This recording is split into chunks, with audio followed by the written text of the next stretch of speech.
Assalamu alaikum wa rahmatullahi wa barakatuh, musulmans, bienvenue à toutes et à tous, bonsoir à toutes et à tous, et bonjour si vous regardez cette vidéo en journée. Alors, cette vidéo elle est pour parler de quelque chose de très important.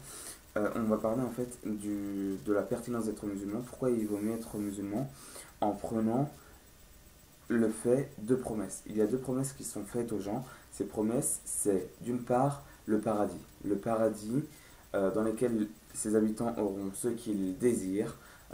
Et cette promesse, elle est faite aux croyants qui ont fait les bonnes œuvres. Et d'autre part, la promesse de l'enfer qui est faite aux gens, aux mécréants et aux hypocrites. Au paradis, les gens auront ce qu'ils désirent, ce qu'ils veulent, ils seront heureux éternellement. A l'inverse, en enfer, les gens souffriront, ils se maudiront et n'auront pour boisson et pour nourriture que ce qui augmentera leur souffrance, et ce éternellement. Donc, partant de ces promesses-là qui sont faites, euh, il convient d'être croyant. Il convient d'être croyant. Nous vivons sur Terre peut-être 50, 100, 150, 200 ans au maximum par rapport à l'éternité. Qu'est-ce que c'est? C'est très peu. C'est très peu.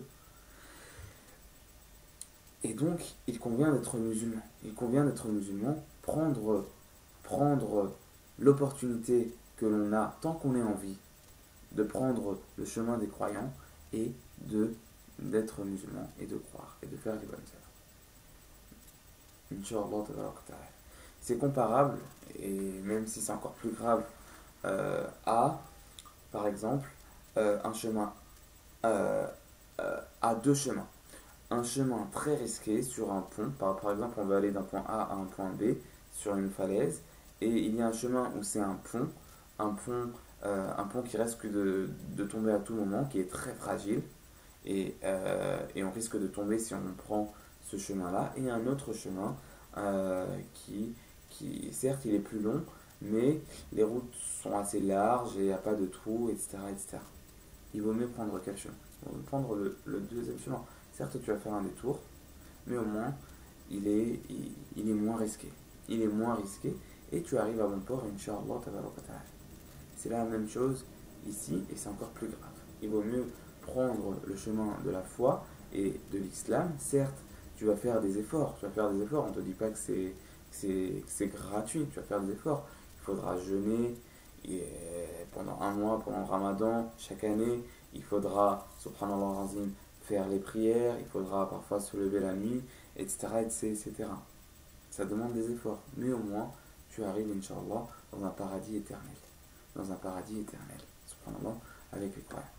Alors que l'autre chemin, certes, tu auras certains plaisirs dont tu auras joui, et encore, mais au final, il y a l'éternel enfer. Donc il vaut mieux prendre quoi.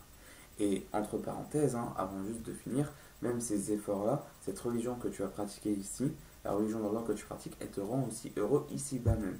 Dans ce bas monde-là, ça te rend heureux. Ça te rend heureux. Alors que l'autre chemin, du péché, etc., c'est une vie qui parfois est fade. Elle est fade. La vie de mécréant ou de l'hypocrite, elle est fade. Alors que la vie du croyant, elle est bonne. Et donc, logiquement, et je parle encore de logique là, il vaut mieux prendre le chemin de la religion et de l'islam. Donc, voilà. Donc, profitez des moments tant que vous êtes en vie, tant que vous avez encore votre raison, tant que vous avez de l'argent, de la jeunesse ou je ne sais quoi.